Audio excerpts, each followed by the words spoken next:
Well, the fly you see in the vise needs little introduction. It's a squirmy wormy, and this one's in red, and I've added my own little twist. Now, at the risk of getting stoned to death, I'm going to show you how to put this together. So without further ado, let's get into it.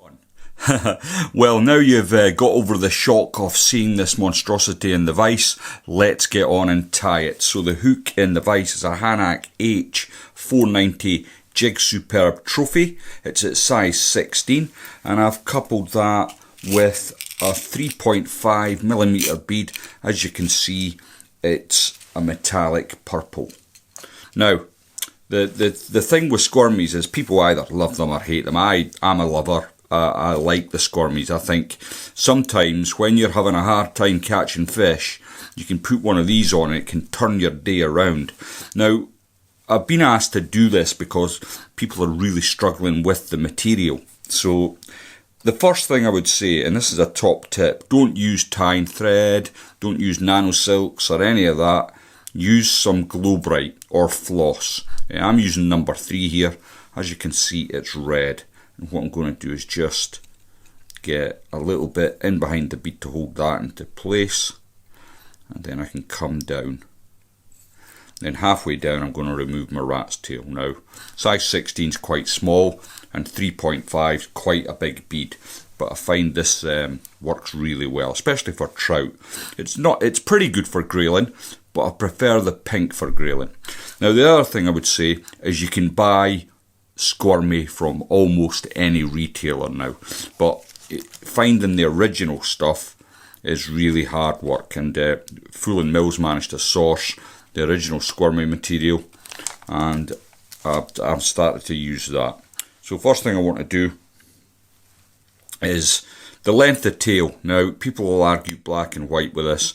I don't like it too long. I don't like it too short. I suppose I just like it the length I like it.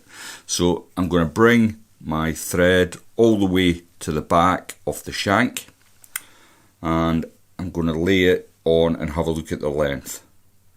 And I suppose that's about 3cm, which will suit me just fine. I'm going to lightly lay my thread over one turn. Just check where it's sitting on the hook. Sorry if my fingers are in the way, can't be helped. And then I can bring the squirmy material up. So I've got 2 turns of floss. Now what I'm going to do next is come in behind my tail, again, excuse my fingers, for 2 turns. And then the remainder, it's 2 turns in front. And then I can work all the way back up. And I'm going to create a little bit of a taper with my floss all the way up to the eye of the hook. Now what them turns do is it locks the squirmy material into place. So it's not moving about, it's going nowhere. So the next thing then is to create the body. Now you don't want to pull this really tight. You know, you could pull it really tight like this and you'll get a particular style of body. I like to have it sort of medium, but you've just got to find the stretch that you like. I like to have it a bit more segmented, if you like. And you're going to get about 3 turns. On the 4th turn, I'm going to bring my silk and I'm going to try and keep it, silk, floss should I say, I'm going to try and keep it as close to the bead as I possibly can. A couple of turns in front, just to lock it, and then trim that away. So there we've got our tail. I've seen some squirmies where they have it coming over the front of the hook, but I find what ends up happening is the front one fills the hook. So what you get when you're fishing is you get takes, but you don't hook the fish up because the front end of the squirmy is stuck into the hook point. So next then, again, really hard to source this stuff. Fool and Mill had it. It's some fluorescent dyed red CDC, and what I've done with that is I've taken one feather, I've got it into my clip, and I've trimmed it up. Now I've done that before I started just to save a little bit of time. Next thing then is I'm going to come in with my dubbing needle, flatten out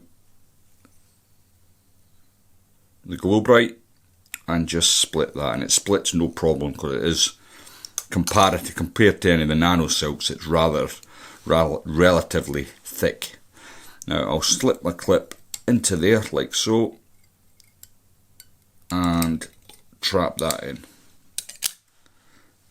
I can feel my bobbin trying to escape from me, so I'll bring it up, then I'm going to spin it clockwise, and what that does is it closes all the fibres in the nano silk, trapping in the CDC feathers. And if you've done it right, you'll have this kind of dubbing brush that you've created. And what I'm going to do with this is come up to the bead initially, and then I'm going to come back for 2 to 3 turns. Just sweep back some of that stuff like so, and then a couple of turns just to secure it in behind the bead. The next thing I want to do then is I don't want to be coming in with super glue or varnish once I've secured the fly. So what I'm going to do, I'll just keep that spinning clockwise so it stays nice and thin, is I'm going to add a little bit of super glue to the floss, and I'm just going to hold it away from the fly. I don't want it going on the CDC. I'll catch that in, try and slick everything back, 3 turns, try and, oh well, it snapped away, which is not a problem because I've got that super glue there, and there we have a red squirmy. It's the CDC is something new I'm trying this year. I think it's going to have little bubbles and stuff, and the movement from them fine fibres is going to be extremely attractive to trout. Now, if it sticks in your throat, simply don't tie them, don't use them. It's like anything in fly fishing. Some people bulk at mop flies, some people don't like the bung, and there's certainly a large audience that does not like the squirmy worm. But there's no doubt it's super effective for trout and grayling. So I have them in my box. I've got no qualms about tying them on. Thanks for watching, and I'll see you all in the next one.